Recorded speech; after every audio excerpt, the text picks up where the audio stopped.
Hey guys, Jim Edwards here, and we're gonna make a video today making coffee. That's right, because I've always wanted to be a barista, but it doesn't pay enough. So I got my little coffee shop set up, and today we're gonna talk about limiting beliefs. And I wanna show you, but before we do that, I wanna show you this is pretty cool. This is a really cool Keurig, I don't know what you call it. It's a Keurig something or other. So this actually makes real lattes using Keurig cups, and it's amazing.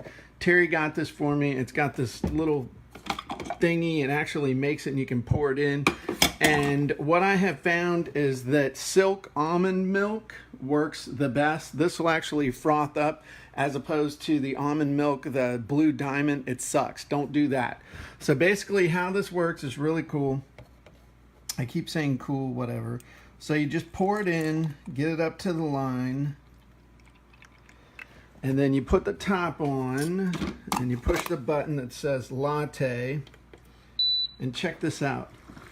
It starts spinning, and that thing in there spins it, and it heats it up in like 2 minutes. It's all frothy and cool. The drink I'm about to make, I'm telling you, this would cost like $7 at Starbucks, plus I'd be questioning my manhood by the time I said, a double shot of skinny toasted marshmallow plus almond, whatever, and half calf decaf. It's like whatever. So here's how I make this. It's pretty cool. So you put in the pod, and then this skinny girl stuff, the skinny syrups, is amazing. Amazing. I'm not threatened in my manhood by showing you this. This stuff's awesome. So all I do, see, this is going to be better when Terry's here because she can help me. She'll run the camera. But basically you just put 2 teaspoons of this in here. I guess I put a little bit of extra. And the milk's still going, but you can see it's starting to froth up and it's getting hot. It's pretty amazing. And then, so now I hit the thingy where it says latte cappuccino, and it'll make a shot, and then I hit the K, and it's gonna make. And then once that's done, we'll be good. Okay, so let's get back to our topic of today's special on limiting beliefs.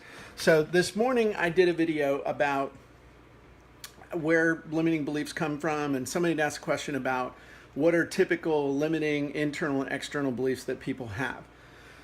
Now let's talk about how do you overcome a limiting belief or an objection, which in my opinion, they're most of the time the exact same thing. There's some sort of an objection. There's something that's holding them back from taking the action that you want them to take.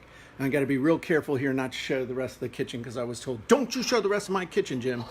So bottom line, there's two ways that you can overcome somebody's limiting beliefs. And since a limiting belief is basically a feeling, in order to overcome that feeling, you have to change the way they're feeling. And Russell Brunson teaches this in his Expert Secrets book. You have to replace the story that they're telling themselves. So most people, when they have a limiting belief, there's not a huge amount of emotion attached to it. In fact, they may not even know where the emotion or where the limiting belief came from. Oh, got to do it. Okay, so now it's done, right?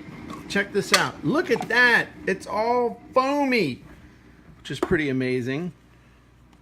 So all we do is literally we pour it in there, and all the foam falls in there. And dude, that is it. I got an at-home latte with the skinny syrup stuff in it, and it's amazing, and it costs pennies on the dollar compared to what Starbucks would do to me. So back to our limiting beliefs. So what you want to do is understand that most people's limiting beliefs are not convictions. Conviction is basically where you have a belief that's backed up by so much emotional power that it's virtually impossible to change it. In fact, I've heard it say, to change somebody's conviction, the only way you can do that is either through religious conversion or through brain surgery. I think it was Zig Ziglar said that. I'm not sure. But in most cases, when somebody has a limiting belief, you can pretty easily change it just by getting them into an emotional state, using a story, and then having them adopt that story as the new reality. So an example of that might be somebody has the limiting belief that they can't lose weight, they can't exercise. So if I tell the story of how, man, I was at 256 pounds, I could barely walk to the mailbox, I felt like crap all the time, and I just decided one day I am going to walk for 30 minutes a day. I don't care how far I get, how far I don't get. And so every day I got up, I walked, and then gradually over time I felt better. I walked a little further, then I started carrying a backpack, then I started doing a few push-ups, and it totally changed my belief about what was possible for me in fitness. So I could use that story to change somebody's belief. There's a lot of different ways you can do it. But the key is you can change their belief by getting them into an emotional state using a story, and then replacing their story with the story that you want to implant.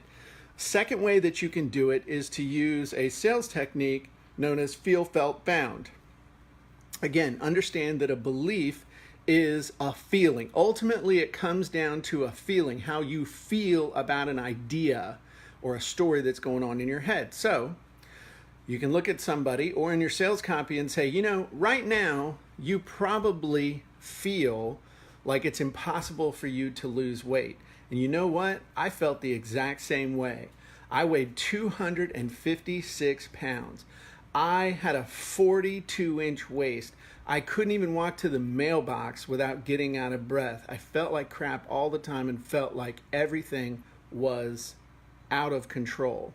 And then I found a simple strategy, and that was that every morning when I got up, I went to the restroom, I got dressed, and I immediately went out the door and walked for 15 minutes. Then 15 minutes turned into 20, then 30, then 40, then 60, and all of a sudden my entire life changed. So that's the feel, felt, found. So anyway, I wanted to do one of these cool lattes with Jim. Like I said, it'll be a lot better when I have my wife to do the camera and stuff, and she'll yell at me. And I got these cool unicorn aprons, so I can be like a real barista. And then you guys can leave me tips in the comments. It'll be fun. So the big thing to understand is what I just talked about, the limiting beliefs. And by the way, just so you know, the Jim Edwards Method Premium site is open again. It's only going to be open for a few days. We only open it three times a year, and then we close it down for months and months at a time. If you'd like to get the inside track, have access to all of my downloadable wizards, all of my online wizards, 10 years worth of training in my vault, and get a brand new training from me every single month, check out, we'll have a link somewhere around here where you can check it out. I'm Jim Edwards. I hope you enjoyed the very first episode of Coffee with Jim, Lattes with Jim. It's going to get better, I promise. And everybody have a great day, and we'll talk to you soon. Bye-bye, everybody.